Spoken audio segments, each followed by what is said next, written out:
given me the perfect cover. No one would recognize me in my black, jewel-encrusted mask and long blonde wig. As I glanced at the mirrored wall outside the door, I hardly recognized my damn self.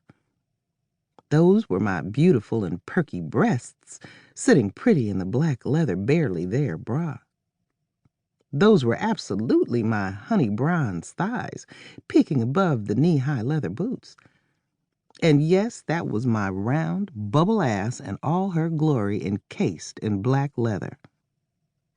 I touched the door handle and felt a shock, no doubt from the static kicked up by my boots on the carpet.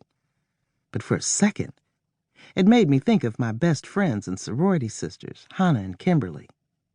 I wondered what they would think of this leather-clad version of me. Then I decided I didn't care what they or anybody thought. Well, I almost didn't care. I still cared enough to put on a costume and disguise myself. I hadn't even told my soror, Tracy, the owner of the club, that I was venturing into the room behind the red door. It would be my little secret. I reached back down to the door handle.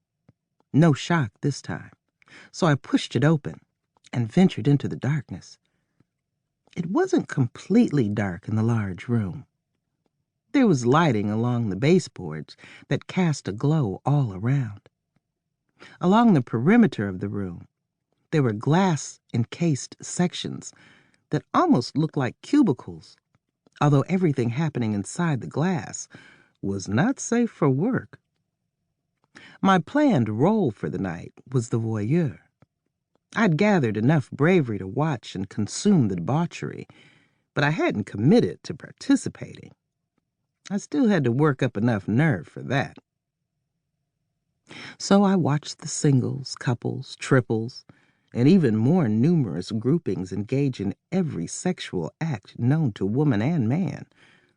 More than once I had to block out my grandmother's voice in my head saying, "Sodom and Gomorrah." I discarded my upbringing, dismissed sermons and my sporadic dealings with the women's ministry at my church. This had nothing to do with any of that. Or maybe it did. Maybe I was tired of waiting on God to send me a Boaz. I didn't need the whole man anyway.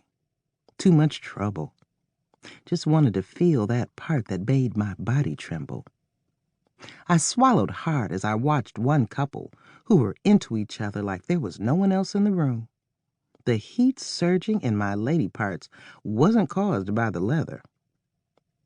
I kept walking along the wall, vaguely aware of the people around me, other voyeurs enjoying the exhibitionists, maybe thinking of participating, or content to be outside of the action. I stopped again, in front of a woman who was alone. She pleasured herself and stared straight ahead as if she was on a Broadway stage.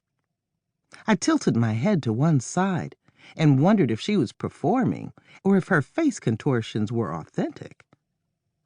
I started to walk again, but I felt someone walk up closely behind me. Before I could turn and demand my personal space, I felt a burn through my spinal column, and I lost control of my body and consciousness.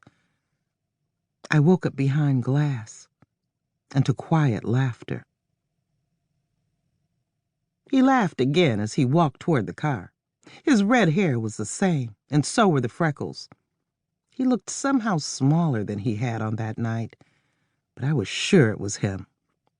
The man who raped me at Club Phenom waved to a woman and a little girl as he got in the car with his briefcase, probably on his way to work.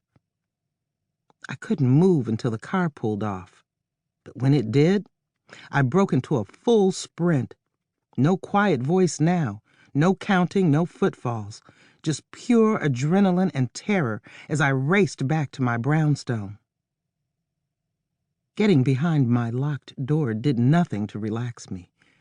I couldn't stay here. Not today, maybe never again. I grabbed a bag and shoved random clothing inside, not even sure what came next.